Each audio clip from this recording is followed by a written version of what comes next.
இந்த நாளில கூட அப்போஸ்தலருக்கு நடவடிக்கை பார்க்க போறோம். ஏற்கனவே எத்தனை அதிகாரம் இருக்குன்னு பாத்தீங்கன்னா 28 அதிகாரங்கள் உண்டு.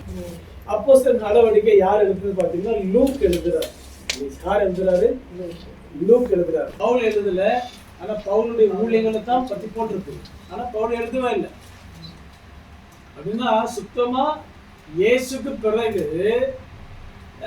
இதுல பாத்தீங்கன்னா பவுலுடைய ஊழியங்களை பத்தி அப்படின்னா பரிசுத்த ஆவியானுடைய ஊழியம், பவுல்னு சொல்றதை விட பரிசுத்த ஆவியான ஒரு ஊழியத்தை பத்தி தான் இந்த போடப்பட்டிருக்கு. இதே போல பழைய ஏற்பாடுல கூட இருக்கு. பழைய ஏற்பாடு என்னன்னு பாத்தீங்கன்னா இந்த 5 புத்தகம் இருக்கு. பாத்தீங்களா என்னென்ன 5 புத்தகம்? ஆதியாகமம், யாத்திராகமம், லேவியராகமம், எண்ணாகமம், உபாகமம்.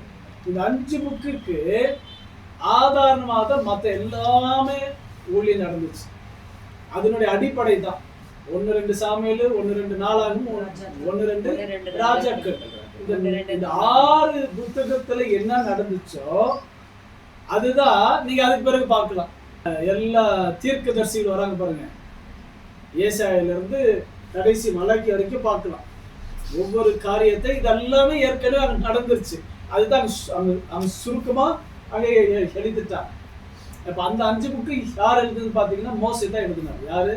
இந்த 5 புக்கு, சரிங்களா? அதுக்கு பிறகு சாமுவேல் எழுதினாருன்னு சொல்லி சொல்லப்படுறாங்க. 1-2 நாளாகவும் இந்த ராஜாக்கள் சாமுவேல் எழுதினாருன்னு சொல்லி சொல்லப்படுகிறது. சரி, ஏன்னா அவர் தான் அதெல்லாம் காரியத்தை நடத்தினார். அதே போலத்தான் புதிய ஏற்பாடு வந்தா கூட நமக்கு 4 என்ன இருக்குது? இந்த சுவிசேஷங்கள் இருக்குது, காஸ்பல், சரிங்களா? 4 சுவிசேஷங்கள் ஆயிட்ட பிறகு இந்த 4 சுவிசேஷங்கள் என்ன இருக்குது? எப்படி இந்த 5 புக்கில் ஆதி ஆகமத்தில் இருக்கிற அந்த 5 புக்கில் கர்த்தருடைய என்னது ஆதி காலத்தை பற்றி பேசுகிறதோ, கர்த்தருடைய உற்பத்தி பற்றி பேசுகிறதோ, அதே போல இயேசு கிறிஸ்து பூமிக்கு வந்ததை பேசுகிறது. ஏன்னா அங்கதான் முடிக்கிறாரு. நீ ஆதி ஆகமம் 3ஆவது அதிகாரத்துல பாத்தீங்கன்னா எங்க முடியுது பாத்தீங்கன்னா உங்களுக்கு ஒரு ரட்சகர் வருவார். பழைய ஏற்பாடு எங்கேயுமே வரல. அப்ப புதிய ஏற்பாடு ஏன் வருதுன்னு பாத்தீங்கன்னா அந்த ரட்சகர்ல இருந்து ஆரம்பிக்குது, சரிங்களா? ரட்சகர் என்னென்ன பண்ணாருன்னு சொல்லி இந்த 4 புத்தகத்தில் ஆசிரியர் என்னென்ன சுவிசேஷம், மத்தேயு, மார்க்கு, லூக்கா, யோவான். இது 4ல பாத்தீங்கன்னா இயேசு கிறிஸ்து 3.5 வருஷ காலம் அவர் பண்ண ஊழியத்தை அழகா சூப்பரா பார்க்கலாம். அது போக உபதேசங்களை பார்க்கலாம். உபதேசங்களை எங்கெல்லாம் பார்க்கலாம்னு பாத்தீங்கன்னா ஒவ்வொரு இடத்துல பார்க்கலாம். பூமைகளை சொல்ல வராரு. யோவான் 11ஆவது அதிகாரத்துல பாத்தீங்கன்னா லாசரு மரித்து போறாரு பாத்தீங்களா, அந்த இடத்துல சொல்றாரு, நீங்கள் என்னை விசுவாசித்தால் இது ஒரு உபதேசம். அப்ப என்ன விசுவாசம்னா பெரிய காரியம் நடக்கணும்னா அவர் மேல விசுவாசம் இருக்குன்னு சொல்லி. அதுமாதிரி ஒவ்வொரு காரியத்திலையும் தேவன் ஒரு உபதேசத்தை பத்தி பேசுவார். அந்த உபதேசத்தை தான் என்ன பண்ணாங்கன்னா அது நடைமுறை கொண்டு வர்றதுக்காக தான் இந்த அப்போஸ்தலர் மத்தேயு, மார்க்கு, லூக், அந்த அதே லூக்கு தான் இங்கேயும் எழுதுறார், சரிங்களா? முதல் வசனத்தை வாசிங்க. நான் ஒவ்வொரு வசனமும் உங்களுக்கு விளக்கி சொல்ல போறேன். இது புரிஞ்சுக்குங்க, இது செயல்பாட்டுக்கு கொண்டு வாங்க. முதல் வசனத்தை வாசிங்க. தெயோப்பிலுவே, இயேசுவானவர் தாம் தெரிந்து கொண்ட அப்போஸ்தலருக்கு பரிசுத்த ஆவியினாலே கட்டளையிட்ட பின்பு. இது யாருக்கு சொல்லப்படுதுன்னா யார் சொல்றாரு? அப்போஸ்தலருக்கு. தியோபிலஸ் இயேசு கிறிஸ்து மூலமாக அவருடைய அப்போஸ்தலருக்கு சொல்லப்படுது. இது முழு அப்போஸ்தலருக்கு நடவடிக்கை இயேசு கிறிஸ்துவுடைய சீஷர்கள் சொல்லப்படுது. இது விசுவாசிகளுக்காக பேசப்படுகிறது. இன்னொரு டேர்ம்ல சொல்லணும்னா இது ஊழியக்காரர்களுக்காக பேசப்படுகிறது. சரிங்களா? இது யார் பேசப்படுதுன்னா கர்த்தருடைய ஊழியக்காரர்களுக்காக, கர்த்தருடைய விசுவாசிகளுக்காக. இது அந்நியருக்காக பேசப்படல. கர்த்தர் அப்படின்னா இயேசு கிறிஸ்துவுடைய ஊழியக்காரர், இயேசு கிறிஸ்து மூலமாக ரட்சிக்கப்பட்ட ஜனங்களுக்காக பேசப்படுகிறது. இல்ல, அது முதல் வசனத்திலே பேசுகிறார். 2வது வசனம், அவர் எடுத்துக்கொள்ளப்பட்ட நாள் வரைக்கும் செய்யவும் உபதேசிக்கவும் தொடங்கின எல்லாவற்றையும் குறித்து அவர் எடுத்துக்கொள்ளப்படுகிற நாள் வரைக்கும், எடுத்துக்கொள்ளப்படுகிற நாள் வரைக்கும் செய்யவும், எடுத்துக்கொள்ளப்படுகிற நாள் வரைக்கும் எந்த நாள்? 40 நாள் பூமியில இருந்தாரா? இது எந்த 40 நாள்? உயிர் தெழுந்த பிறகு. சரியா? உயிர் தெழுந்த பிறகு 40 நாள் யார் கூட இருக்கிறார்? சீஷர்களோடு. அப்ப சீஷர்களோடு கூட இருந்து எடுத்துக்கொள்ளப்படுகிறார் பாருங்க. அந்த நாளுக்கு இது சொல்லப்படும். சரியா? அந்த நாளுக்குள்ளாக இயேசு என்ன பண்றாராம்? அவர்களோடு கூட என்ன பேசுறாரு? வாசிங்க, 2ஆம் வசனத்தை வாசிங்க. தெளிவா பொறுமையா வாசிங்க.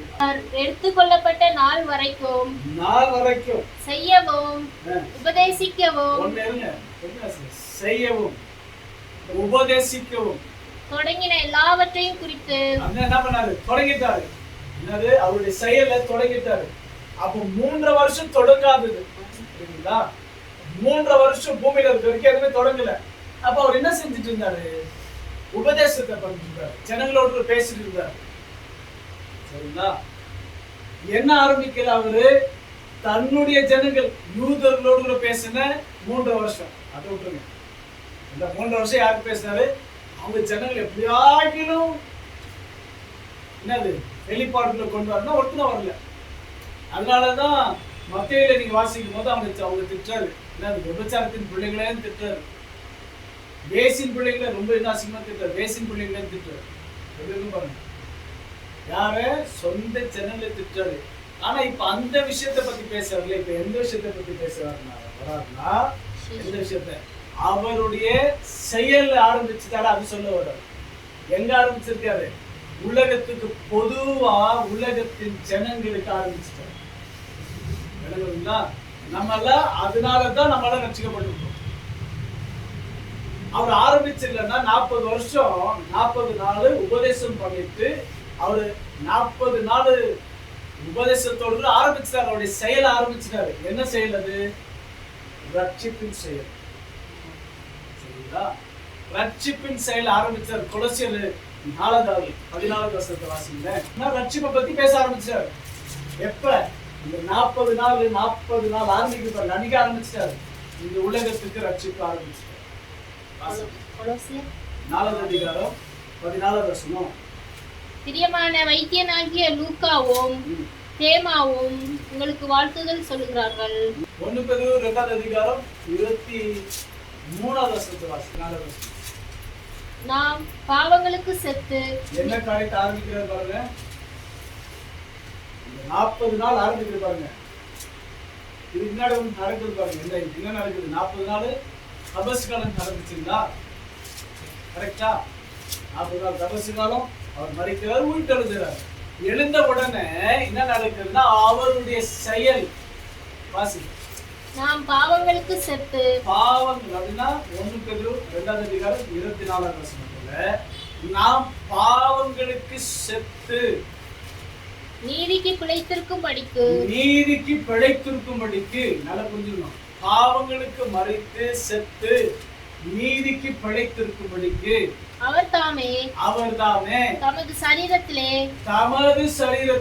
நம்முடைய பாவங்களை சிலுவையின் மேல் சுமந்தார். அவருடைய தழும்புகளால் குணமானீர்கள். அப்ப என்னென்ன காரியத்தை பத்தி பேசுகிறார்னா, நமக்கு ஆத்துமாவுடைய ரட்சிப்பு, சரீரத்தினுடைய சுகம், நாம் வியாதிப்பட்டிருக்க அதனுடைய சுகம், அதுக்கு மேல அது கிறிஸ்துக்குள்ளாக இருக்கிற சந்தோஷத்தை தேவன் அப்பொழுது ஆரம்பிக்கிறார். சரிங்களா? இது எப்ப ஆரம்பிச்சாருன்னு பாத்தீங்கன்னா, அவர் சிலுவையில மரித்தார் பாருங்க. அப்ப என்ன பண்ணாரு? அந்த நொடியில இருந்து ஆரம்பிக்கிறாரு. சரிங்களா? அதனாலதான் சொல்றாரு, நான் சிலுவையில உங்களுக்காக மரிச்சிட்டேன், சிலுவையில உங்களுக்காக நான் செஞ்சிட்டேன். இப்ப அது உங்களுக்கு நீங்க புரிஞ்சுக்கும்படிக்காக நான் உங்களோட பேச வேண்டும். ஏன்னா நமக்கு தெரியல அவர் எஸ் அந்த சிலுவையில செத்தாரு தெரியல.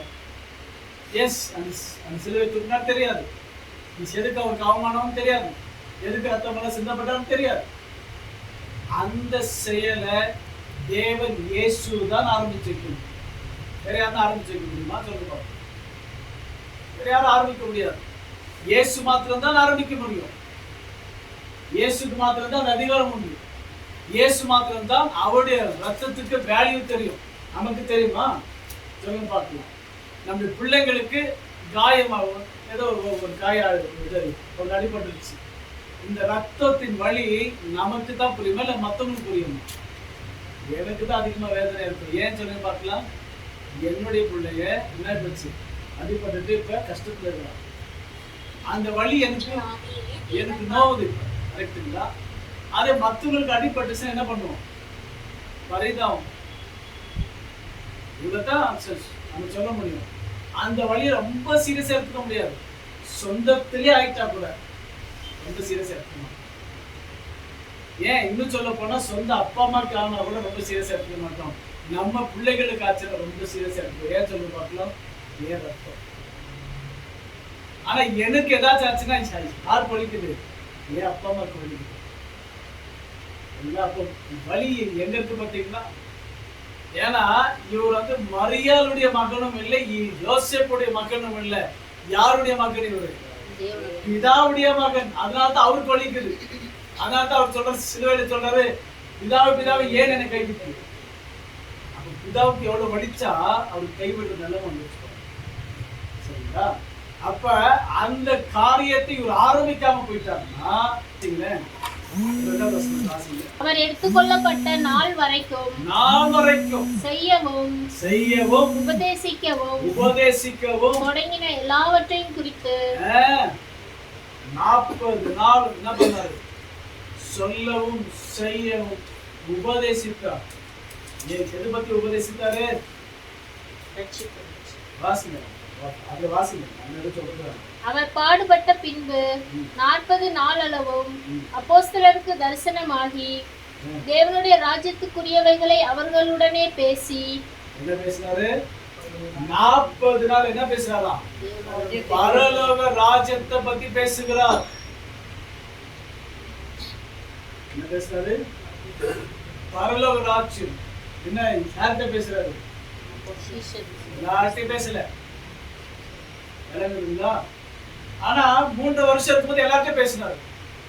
பரலோக ராஜ்யம் எப்படி இருக்குது, எப்படி இருக்குதான், எதைய விதைக்கிறாரு. அது எல்லாருக்கும் புரியுற போல சொல்லியிருக்காரு. நான் விதைய விதைக்கிறேன். சில விதைகள் எல்லாம் என்னாச்சா? வழியில விழுந்துச்சான். சில விதைகள் எங்க இருந்துச்சு? பாறைகள் விழுந்துச்சு. சில விதைகள் முள்ளு மேல. சில விதைகள் எங்க இருந்துச்சு? அப்ப இது எல்லாருக்கும் புரியுமா இல்லையா? எல்லாருக்கும் புரிஞ்சுச்சு. ஆனா இப்ப பேசுறாரு. இப்ப பேசுற ரகசியத்தை இது போல பேசுற அவங்களுக்கு மாத்திரம் புரியும். யாருக்கு மாத்திரம்? அப்போஸ்தலருக்கு மாத்திரம் புரியுது. அதுதான் ரகசியத்தை பத்தி பேசுறோம். 40 நாளும் சீஷர்களோடு கூட ரகசியத்தை பேசுறாரு. என்ன ரகசியம்? பரலோகத்தை பத்தி பேசுறாரு. அப்ப இந்த பரலோகத்தை பத்தி பேசி கேட்ட ஆளு இந்த 40 நாள் கேட்டாங்க பார்த்தீங்களா? கேட்டுட்ட பிறகு இவங்க என்ன பண்ணல? சும்மா இருக்குங்க.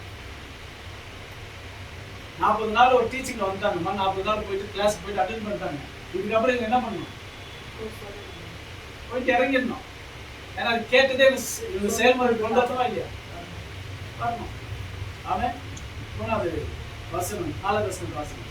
அன்றியும் அவர் அவர்களுடனே கூடி வந்திருக்கும் போது அவர்களை நோக்கி, யோவான் ஜலத்தினாலே ஞானஸ்நானம் கொடுத்தான். நீங்கள் சில நாளுக்குள்ளே பரிசுத்த ஆவியினாலே ஞானஸ்நானம் பெறுவீர்கள்.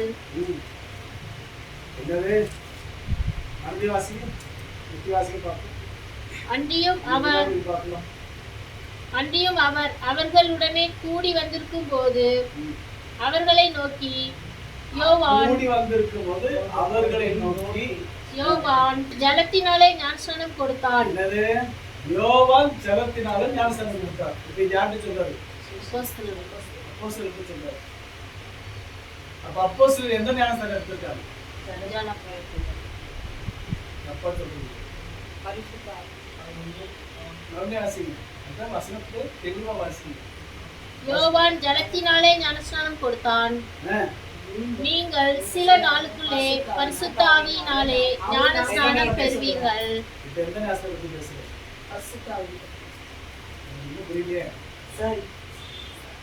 எந்த ஞானத்தை பத்தி பேசுற?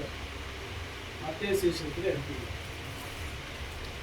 இதுதான் பைபிள் ஸ்டடி.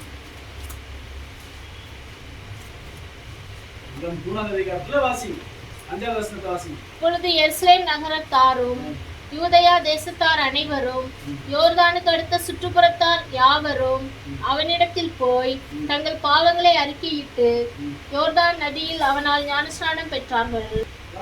பரிசேயரிலும் சதுசேயரிலும் அநேகர் தன்னிடத்தில் ஞானஸ்நானம் பெறும்படி வருகிறதை அவன் கண்டு, பிரியன் பாம்பு குட்டிகளே, வருங்கோபத்துக்கு தப்பித்துக் கொள்ள உங்களுக்கு வகை காட்டினவன் யார்?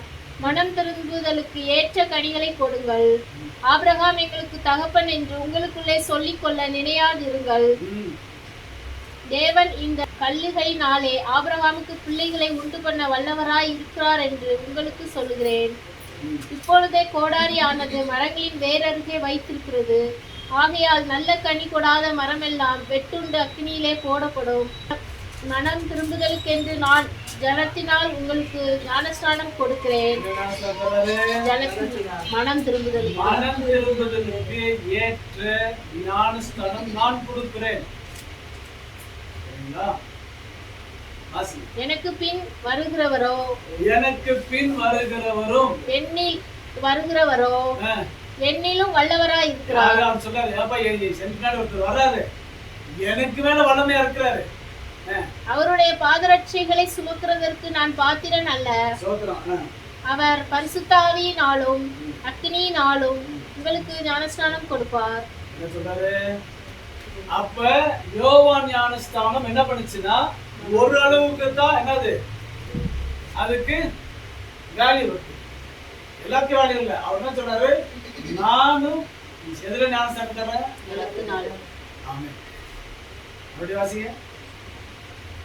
மனம் திரும்புதலுக்கென்று நான் ஜலத்தினால், ஜலத்துல இல்ல, இந்த தண்ணியில கொடுக்கிற ஞானஸ்நானம் மன திரும்புதல். விளங்குச்சுங்களா? அப்ப யோவான் ஞானஸ்தானம் கொடுத்தது மனம் மாறப்பட்ட, மனம் மாறணும். ஆனா இந்த ஞானஸ்தானத்தை பத்தி ரோமல சொல்ல போறாரு. எப்படி சொல்றாருன்னா, நீங்க என்ன பண்ணுமா, இந்த ஞானஸ்தானம் எதுக்குன்னா 3 நாள் இது இயேசு கிறிஸ்து எப்படி அடக்கம் பண்ணப்பட்டு பாவத்துக்கு மறைத்து அவர் நீதிக்கு படைக்கிறாரோ அதற்குண்டானது சொல்லி ரோமல சொல்லப்படும். வித்தியாசம் இருக்குல்ல, ஞானஸ்தானத்துக்கு வித்தியாசம் இருக்குல்ல. யோவான் கொடுக்கிற ஞானஸ்தானம் மனம் திரும்புதல். இந்த மனம் திரும்பணும், மனம் மாறணும், கெட்ட எண்ணங்கள், கெட்ட காரியங்கள், கெட்ட செயல்கள் எல்லாத்தையும் மாறணும். ரட்சிப்புக்கு இல்ல, நல்ல விளங்குதுங்களா? ரட்சிப்புக்கு உண்டான ஞானஸ்தானம் தரல, பரலோகத்துக்கு போகிற ஞானஸ்தானம் கொடுக்கல. யாரு? எந்த ஞானஸ்தானம் கொடுத்தாரு?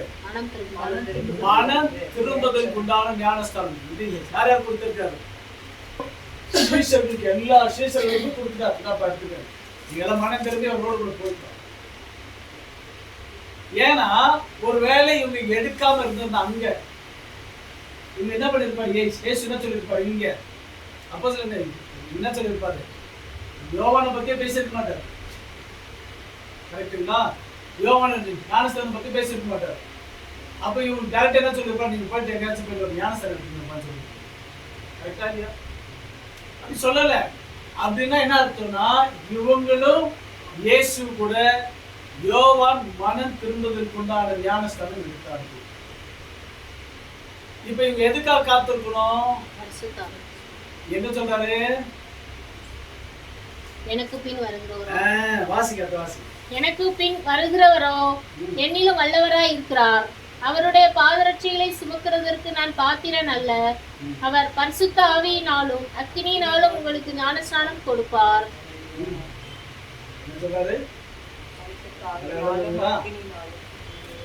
அப்ப இன்னொரு ஞானஸ்தானம் உண்டு, முக்கியமான ஞானஸ்தானம், ரொம்ப வேல்யூவான ஞானஸ்தானம். என்னதுன்னா என்ன சொல்றாரு? பரிசுத்த ஆவியானவர் அக்கினினாலும் சொல்லுங்க. என்னென்ன அபிஷேகம், என்னென்ன ஞானஸ்தானம் சொல்றாரு? பரிசுத்த ஆவியானவர்னாலும் அக்கினினாலும் நான் என்ன பண்ணுவேன்? யாரு? இயேசு கிறிஸ்து சொன்னாரா இல்லைங்களா? அப்ப அவர் சொன்னது பொய்யாகணுமா இல்ல இல்ல இல்ல நிஜமாகணுமா? நிஜத்துக்கு வரணும். இல்லன்னா அவரே மனம் திரும்பலன்னு அர்த்தம். ஒத்துக்கிறீங்களா? யாரு? யோவானு சரியில்லைன்னு அர்த்தம். யோவான் ஞானஸ்தானம் சரியில்லைன்னு அர்த்தம். கரெக்டா? அப்ப அவர் கொடுத்திருக்க ஞானஸ்தானம் சரின்னா அவர் மனம் திரும்புவதற்கு உண்டான ஞானஸ்தானம் கொடுத்துட்டு சொல்றாரு, எனக்கு பின்னாடி ஒருத்தர் வராரு, அவர் ஆவியினாலும் அபிஷேகத்தினாலும் ஒரு ஞானஸ்தானம் கொடுப்பாருன்னா அது ஆரம்பிக்கணும். எல்லாம் மறந்துட்டாங்க. இப்ப யார் மறந்துருச்சு? சபை மறந்து போச்சு. இது சபைக்காக சொல்லப்படுகிறது தெரியுமா? யாருக்காக சொல்லுது? சபைக்காக சொல்லப்படுகிறது. ஆமென். இந்த சபைக்கு யார் தலைவரா இருக்காரு? எங்க வாசிக்கிறீங்க? எபேசியர் 5ஆம் அதிகாரத்தை வாசிப்பீங்க. கரெக்டா? அப்ப சபைக்கு இயேசு கிறிஸ்து தலைவராக இருந்தால் அந்த சபையை தேவன் எப்படி நடத்துவாரு? ஆவியினாலும் அபிஷேகத்தின் ஞானஸ்தானத்தினால அவர் நடத்துவார். வசனம் தானே? என்ன நான் தப்பா சொன்னா நீங்க சொல்லிருப்பா. கரெக்டா? ஆமென். இப்ப இதுதான் இவர் ஆரம்பிக்கிறார். முதலாவது யாருக்கு இது பண்றாரு? எக்ஸ்பெரிமெண்ட் யார் பண்றாரு? அப்போஸ்தலர் பண்றாரா இல்லையா? ஆகையால் நீங்கள் எருசலேமை விட்டு போகாமல் என்று கேள்விப்பட்ட பிதாவின் வாக்குத்தத்தத்தை என்ன சொல்றாரு? நீங்க போவாதீங்க. யோவான் சொன்னார் பாத்தீங்களா? அந்த ஞானஸ்தானத்துக்கு காத்திருக்கணும். அதனால எருசலேம்ல காத்திருக்கணும். எருசலேம்ல என்ன இருக்குது? ஆலயம் உண்டு. தேவனுடைய ஆலயம், தேவன் தங்குற இடம் எருசலேம். எருசலேம்ல காத்திருக்கணும் சொல்றாரு. சரியா? அப்ப எருசலேம்ல எதுக்காக காத்திருக்கணுமா? இல்ல, மறுபடியும் வாசிங்க. பொறுமையா வாசிங்க. ஒவ்வொரு வார்த்தை கவனி. வாக்கு தத்தம் நிறைவேற. வாக்கு தத்தம் நிறைவேற. அப்படியே வாசிங்க. ஆகையால் நீங்கள் எருசலேமை விட்டு போகாமல் என்னிடத்தில் கேள்விப்பட்ட அப்படின்னா 40 நாள், 3 வருஷம் இல்ல, 40 நாள் அவர் பேசுறது பார்த்தீங்களா? இந்த வார்த்தை எல்லாம் நிஜத்துக்கு வரும். அதெல்லாம் நீங்க ஆரம்பிக்கணும்னா என்ன பண்ணுமா? லூக்கா எழுதின சுவிசேஷம் 24ஆம் அதிகாரம் 49ஆம் வசனத்தை வாசிங்க. என் பிதா வாக்குத்தத்தம் பண்ணினதை இதோ நான் உங்களுக்கு அனுப்புகிறேன். என் பிதா வாக்குத்தத்தம் பண்ணினதை நான் உங்களுக்கு அனுப்புகிறேன். இது யார் மாத்திரம் பண்ணல, இயேசு மாத்திரம் பண்ணல, பிதாவும் இதுல இன்வால்வ் ஆயிட்டுக்கிறார். யாரு? தேவன் பிதா. அதனாலதான் 3ல ஒரு தேவன் சொல்லி நம்ம வணங்குறோம். சரியா? இப்ப அந்த வாக்கு தத்தம் தான் நிறைவேற போகுது. வாக்கு தத்தம் பண்ணாருங்களா? அது நிறைவேற போகுது. நமக்கு நிஜத்துக்கு வரப்போகுது. சரியா? என்ன நிஜத்துக்குன்னா, நீங்கள் எருசலேம்ல போயிட்டு காத்திருங்க. 6வது வசனம். அப்பொழுது கூடி வந்தவர்கள் அவரை நோக்கி, அப்பொழுது கூடி வந்திருக்கிறீங்க. என்ன பண்ண? எல்லாம் கூடி வந்துட்டாங்க. ஆண்டவரே, இக்காலத்திலா ராஜ்யத்தை இஸ்ரவேலுக்கு திரும்ப கொடுப்பீர் என்று கேட்டார்கள். 40 நாள் பிரசங்கம் பண்றாரு. இப்ப அந்த பிரசங்கத்தை உங்களால சரியா புரிஞ்சுக்க முடியல. புரிஞ்சுக்க முடியாதனால எடுத்த வாக்குல கேட்கிறாங்க, எங்க இஸ்ரேல் ஜனங்களுக்கு நீங்க திருப்பி கொடுத்துருங்க அந்த ராஜ்யத்தை கேட்கிறாங்க. ஏசாயா 11ஆம் அதிகாரம் 11ஆம் வசனம். ஏசாயா 11:11. அக்காலத்திலே ஆண்டவர் அசீரியாவிலும் எகிப்திலும் பத்ரோசிலும் எத்தியோப்பியாவிலும் பெர்சியாவிலும் சினேயாரிலும் ஆமாத்திலும் சமுத்திர தீவுகளிலும் உடைய ஜனத்தில் மீதியானவர்களை மீட்டுக் கொள்ள திரும்ப 2ஆம் விசை தமது கரத்தை நீட்டி ஜாதிகளுக்கு ஒரு கொடியை ஏற்றி இஸ்ரவேலில் துரத்துண்டவர்களை சேர்த்து யூதாவில் சிதறடிக்கப்பட்டவர்களை அப்படியே போயிட்டாங்க. யூதா இந்த இஸ்ரேல் மக்கள் எல்லாம் சிதறி போயிட்டாங்க. பூமியின் 4 திசைகளிலும் இருந்து கூட்டுவார். எங்க இருந்து கூட்டுவாரு? இப்ப இஸ்ரேல் மக்கள் எங்க போயிட்டாங்க? பூமியின் 4 திசை. பூமியில 4 திசைக்கு அப்படியே பிரிச்சு போயிட்டாங்க. அதனாலதான் கேரளால பாத்தீங்களா இன்ன வரைக்கும் யூதர்கள் இருக்காங்க. தெரியுங்களா உங்களுக்கு? கேரளால ஒரு கூட்டம் இருக்குது. ஒரு முறை நம்ம ஊழியக்காரர்கள் இஸ்ரேல் போயிருக்கும் போது அப்ப அங்க பார்த்தா யூதர்கள் மலையாளம் பேசிக்கிறாங்க. எங்க இஸ்ரேல்ல மலையாளம் கூட்டு பேசிக்கிறது எப்படி தெரியுங்களா? ஸ்ரீலங்கால வராங்க பாருங்க தமிழர்கள், இங்க அகதியினர்ல இதே போல இங்கிருந்து போன யூதர்கள் எல்லாம் அங்க அகதியா வச்சிருக்காங்க. யூதர்கள் தான், ஆனா மலையாளம் பேசுற யூதர்கள். நாலு இதுக்கும் அப்படியே போய் செதறி போயிட்டாங்க. இவங்க எல்லாம் ஒன்னா கூட்டி அதனாலதான் கேட்கிறாரு யாரு சீசன் என்ன கேட்கறாங்க? ராஜ்யம் வந்தா எங்க ஜனங்களை எல்லாம் கூட்டி சேர்த்துருவியான்னு கேட்கிறாங்க. எவ்வளவு ஒரு எதிர்பார்ப்பு பாருங்க. இன்னொரு வசனத்தை வாசிங்கள, இது 55வது ஏசாயா 3வது வசனத்தை வாசிங்க. உங்கள் செவியை சாய்த்து, உங்களுடைய செவியை சாய்த்து என்னிடத்தில் வாருங்கள், என்னிடத்தில் வாங்க, கேளுங்கள், கேளுங்கள், அப்பொழுது உங்கள் ஆத்துமா பிழைக்கும். அப்பொழுது உங்களுடைய ஆத்மா பிழைச்சுக்கும். தாவீதுக்கு அருளின நிச்சயமான கிருபைகளை உங்களுக்கு நித்திய உடன்படிக்கையாக ஏற்படுத்துவேன். 40 நாள் என்ன தரம் பேசியிருக்காரு? நித்தியமான உடன்படிக்கை பேசியிருக்கிறார். 40 நாள் என்ன பேசியிருக்காரு? நித்தியத்துக்குரிய உடன்படிக்கை. நமக்கு கிடைச்சிருக்க ரட்சிப்பு என்னது? வெறிய வெறிய இங்கத்துக்கு மாத்திரம் இல்ல, வெறிய பூமிக்குரிய மாத்திரம் இல்ல, நித்தியத்துக்குரிய ரட்சிப்பு. இது என்ன மாதிரி ரட்சிப்புனா தாவீதோடு கூட செஞ்ச உடன்படிக்கை. என்ன உடன்படிக்கை? தாவீதோடு கூட செய்த உடன்படிக்கை தான் இன்னைக்கு நம்முடைய வாழ்க்கையில நிறைவேறணும். முடிக்கலாம். அடுத்த வாரம் 6 போயிட்டு இருக்கு. தொடரும் தான். சித்தி எங்கேயெல்லாம் பார்த்துருக்கீங்களா? அது மாதிரி இது தொடரும் தான். இது கேட்கணும்னா அடுத்த வாரம் வரணும். அதனால சீக்கிரமா வாங்க. தொடரும் எங்க இருக்க நான் அடுத்த வாரம் வரணும். இது கேள்வி நான் கேட்பேன். நான் புரியணும். இது பொறுமையா தான் போகும். ஆமாம், ரைட்டா?